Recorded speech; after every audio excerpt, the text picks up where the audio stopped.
Bienvenidos de nuevo a Easy la Historia, donde exploramos los caminos que el pasado no tomó.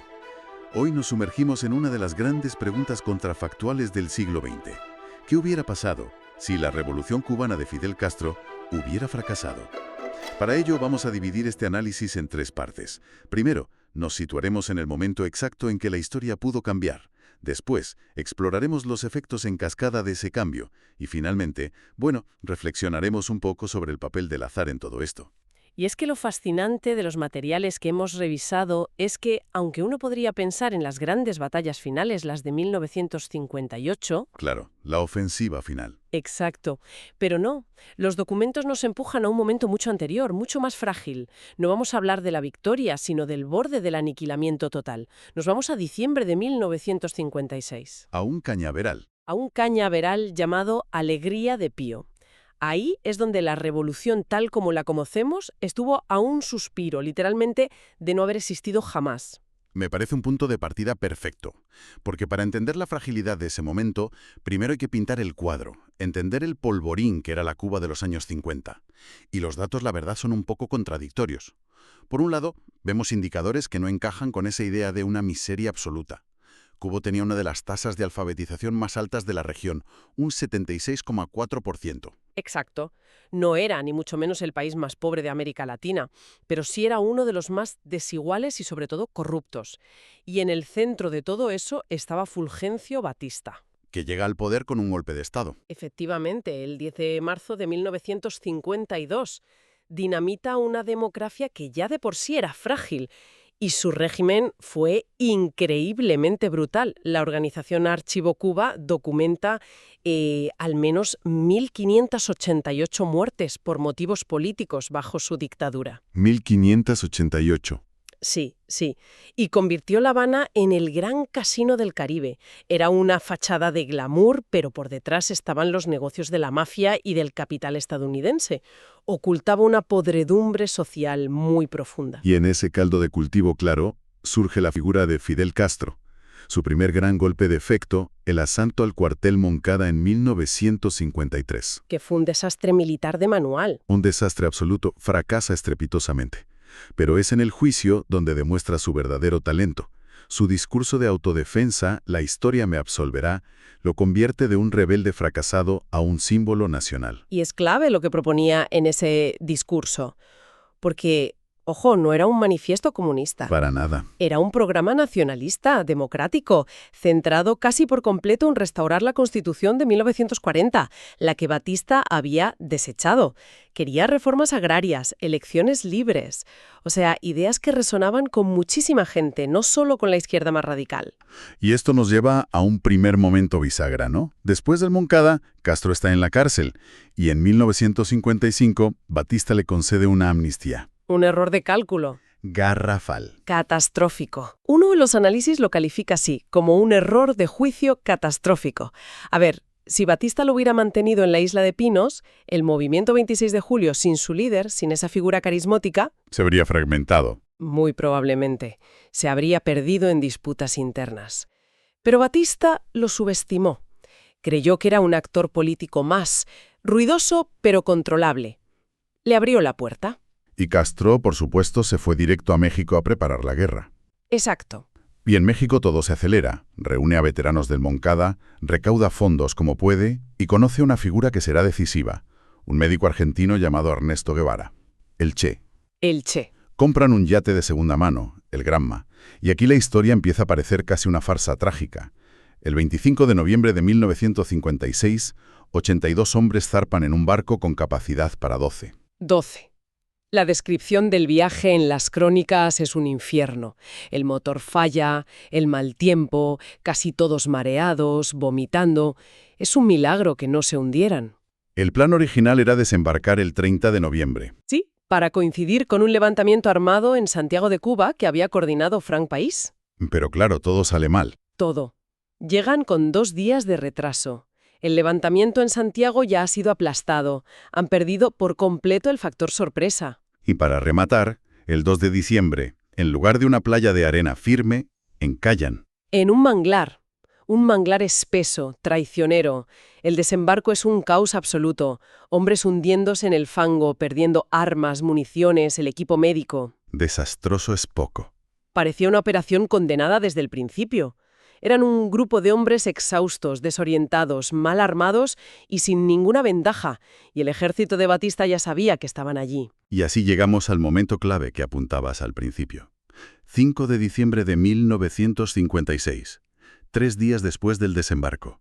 Los rebeldes, dispersos, se detienen a descansar en un campo de caña de azúcar, un lugar llamado Alegría de Pío, y allí las tropas de Batista los encuentran.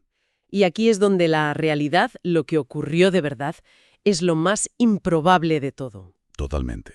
Porque la emboscada fue devastadora, sí. El ataque fue una sorpresa total. De los 82, la gran mayoría mueren o son capturados en las horas y días siguientes. El grupo se desintegra. Militarmente, la expedición fue aniquilada. Aniquilada. Pero, En medio de ese caos, un puñado de hombres clave logra escabullirse, casi por pura suerte. Fidel, su hermano Raúl, el Che Guevara, todos escapan por separado, cada uno creyendo ser el único superviviente. Hay un detalle increíble en las memorias de Guevara.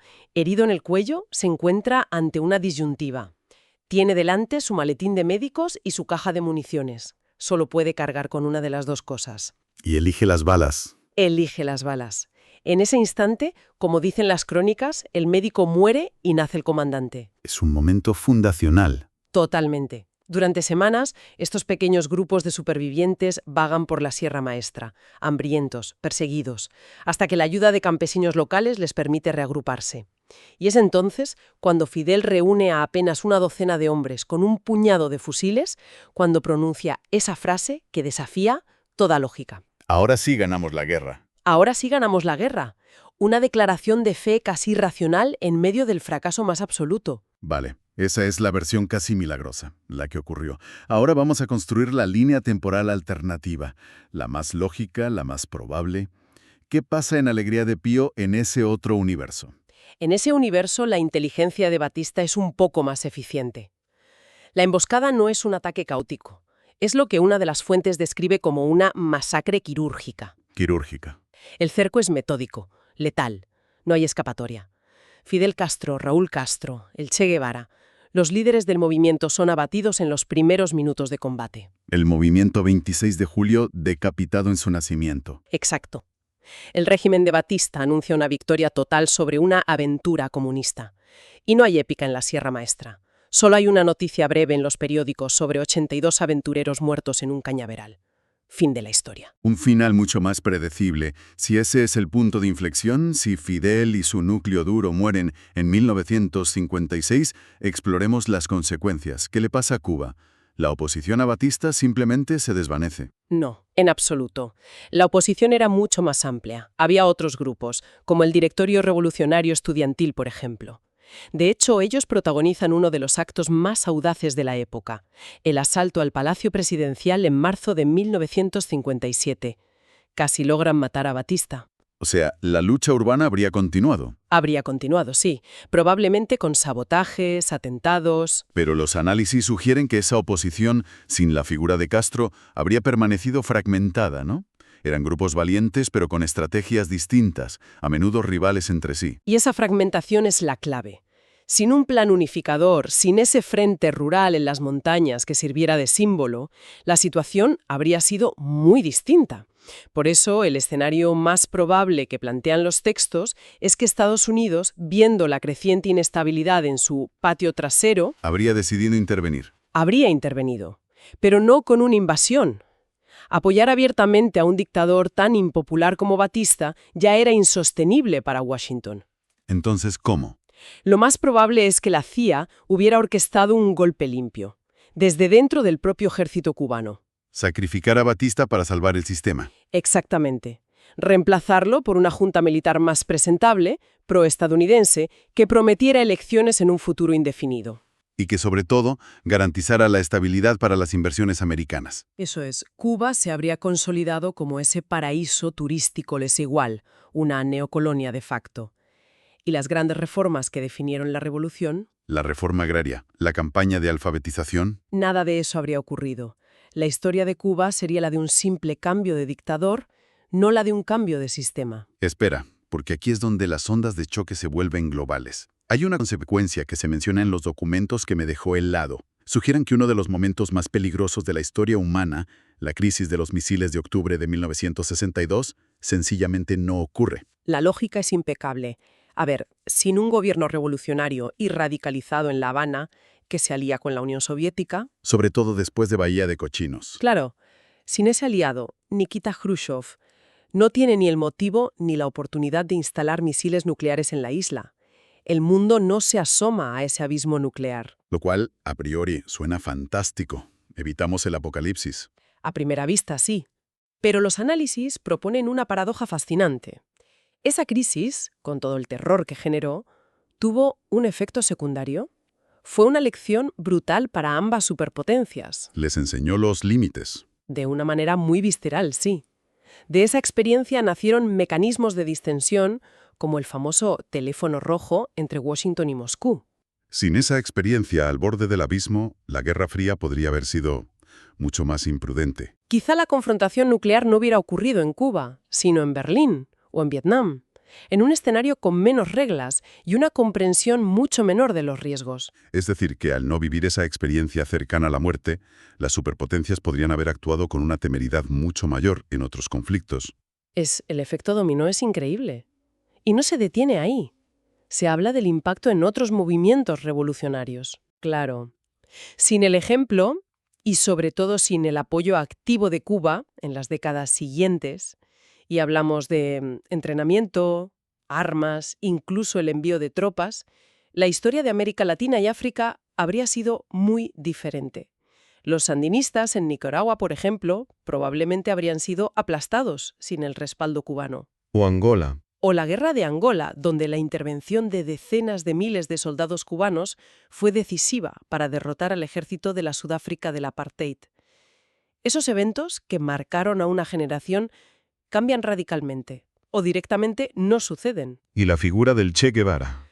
En esta línea temporal alternativa, Ernesto Guevara es una nota a pie de página, uno más de los 82 expedicionarios idealistas que murieron en un cañaveral en 1956. El rostro que se convirtió en un icono global de rebeldía. Simplemente se habría desvanecido en el anonimato de un fracaso. Entonces, para recapitular, lo que nos dice este análisis es que el triunfo de la Revolución cubana, lejos de ser un hecho histórico inevitable, fue el resultado de una cadena de sucesos altamente improbables. Dependió de la suerte, de errores del enemigo y, sobre todo, de la supervivencia casi milagrosa de su núcleo de liderazgo en Alegría de Pío. Esa es la conclusión principal. Las condiciones para una revuelta en Cuba estaban ahí. La brutalidad de Batista, la desigualdad, había un descontento generalizado. Pero, ¿el carácter específico que tomó esa revolución?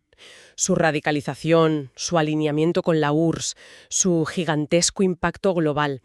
Todo eso está indisolublemente ligado a la voluntad, la audacia y, bueno, seamos sinceros, la asombrosa fortuna de Fidel Castro y su pequeño grupo. Sin ellos, la historia habría sido otra. Sin ellos, el descontento cubano habría encontrado otra salida, casi con total seguridad una mucho menos sísmica para el orden mundial. Esto nos deja con una idea final para reflexionar, una que se desprende de todo este análisis.